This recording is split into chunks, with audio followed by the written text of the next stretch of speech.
for more, let's chat to Dr Unathi Henama from tourism. He's a tourism academic at the Tshwane University of Technology. Thanks very much for joining us here on the program. Thank you. So, I suppose one has to ask and look at the timing of the tourism or the Travel Indaba. I suppose one would say perfect timing. Others would say, is this such great timing to be hosting so many people following these recent floods, which has disrupted service delivery and everything else in that province? What are your views on this all happening and the events that are happening in the backdrop as well? I think it's great that the tourism industry is meeting. The unfortunates that happened in KZN have not destroyed much infrastructure to make it impossible for the event to happen. So I believe it is a good testament that Africa is open for business and the city of Durban and KZN will coexist with the crisis that happened. As the tourists come, they will spend money which will circulate in the economy, create permanent and temporary employment, and allow people to be able to take the profits that they'll make to assist them in rebuilding their lives, rebuilding their houses and their livelihoods, which were negatively affected by these unfortunate floods. So the show has to go on. Yeah, I suppose the show does have to go on. We understand that. But I mean, in terms of the message, obviously, that the world is seeing right now with events such as, we're showing visuals, which we're crossing to our reporter who was at Marion Hill, and we see these young children trying to make their way to school across this bridge. These are not foreign visuals to us, but these are visuals that are happening right now and today as these little children are trying to cross over to go to school. These are obviously visuals that will be streaming around the world. What plans and interventions, and I suppose things do we do to show the world that, look, we do have our problems, and this is just one of them, but, tourism, we're still open for business and we can handle right now? I think, Leanne, what we must always understand is that tourism has got a developmental impact on a country. As more tourists come, the state coffers increase. I don't believe we must hide the inequalities, the unfortunates and unfreedoms that exist in our country. Like in Brazil, they don't hide the favelas.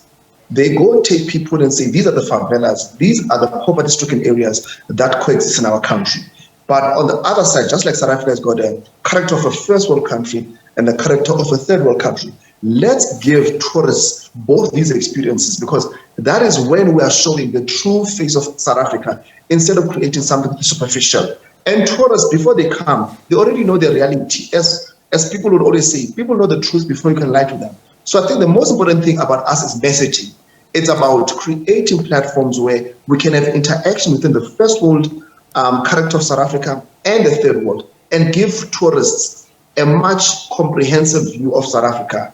And I believe that is the positive messaging should be there, that the more tourists come, the more money we'll have to create developmental programs that will ensure that there are more bridges, there are more roads, there are better schooling, and all of those things.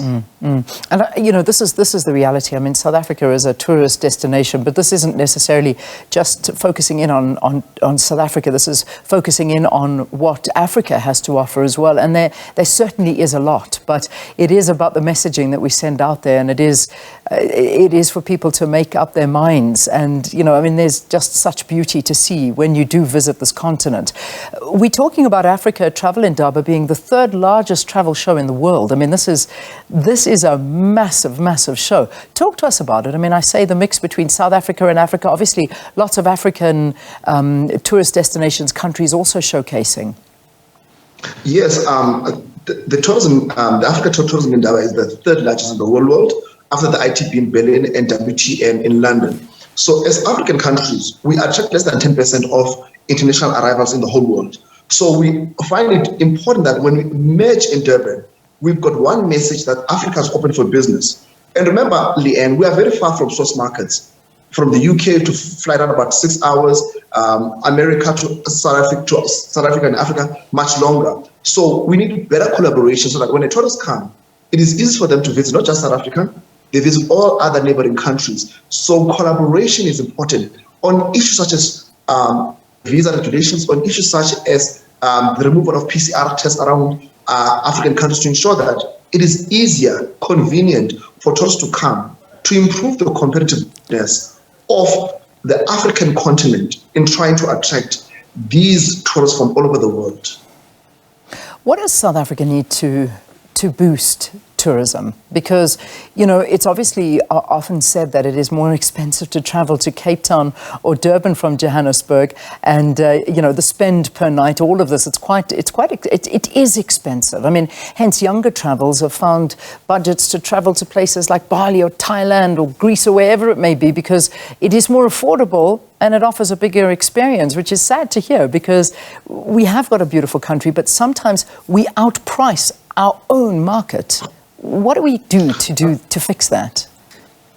Leanne, I believe in South Africa, we've not exploited the stokvel economy. And I think it's about time that the tourism industry has got a tourism/stokvel, whether it's a symposium, where we put the stokvel economy here, where we put the travel trade here and say, guys, let's talk to each other, because South Africa's got R1 billion stokvel economy.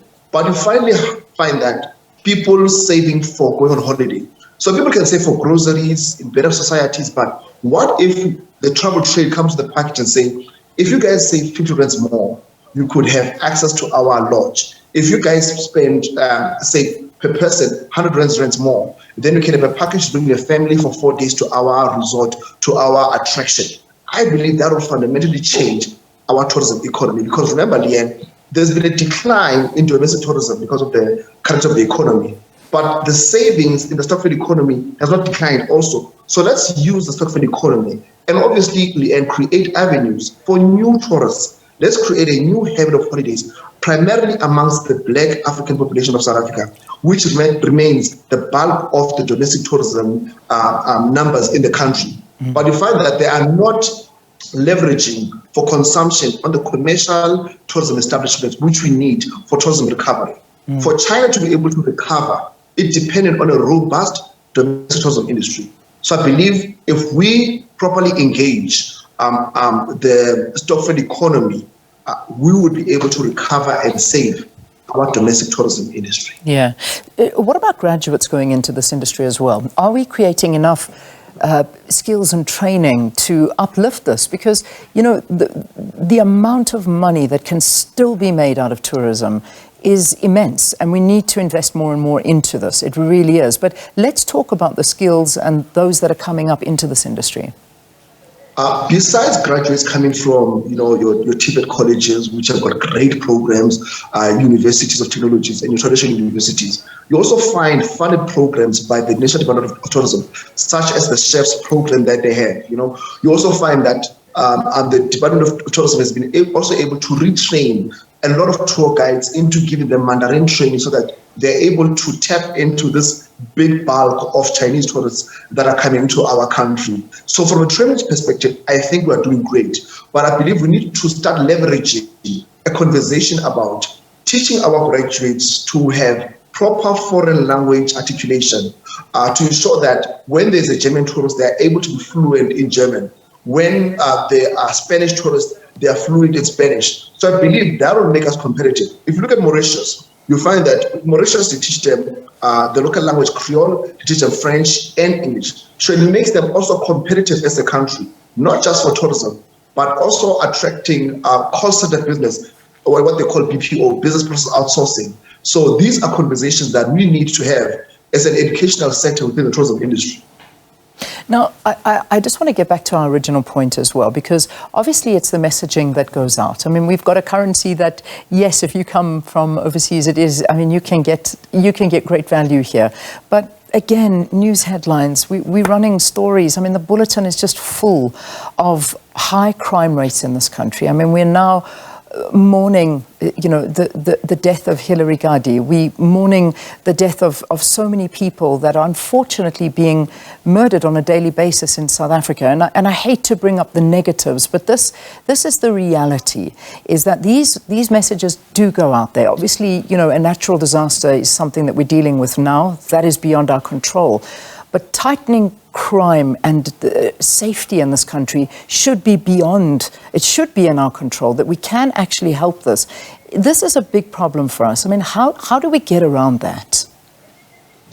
Leanne, if the cities and towns are great enough for the citizens to stay there, then the tourists will naturally come.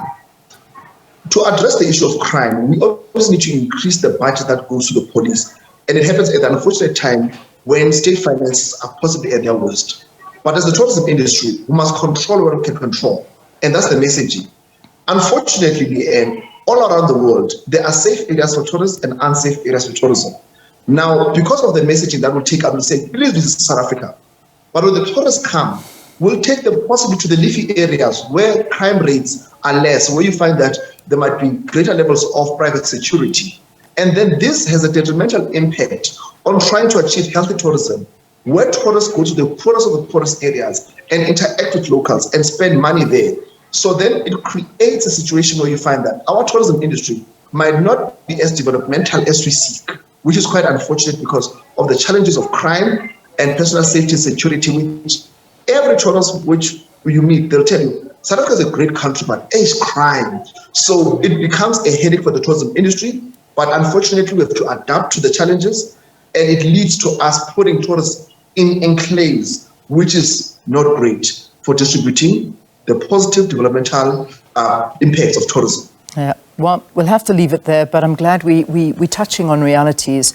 But, you know, the bottom line is that this country has so much to offer, and the untapped jobs and the wealth that comes from tourism is immense. And we're a great product to sell, but we just got to brush out all of those issues that we have. Dr Unathi Henama talking to us. He's a tourism academic at the Tshwane University of Technology. All of this as we see the Travel Indaba taking place at the Durban ICC in KwaZulu-Natal. First time in 2 years it's taking place in person. It's had to obviously stop due to COVID-19 and all of the restrictions, but it is full swing ahead at the moment at the ICC.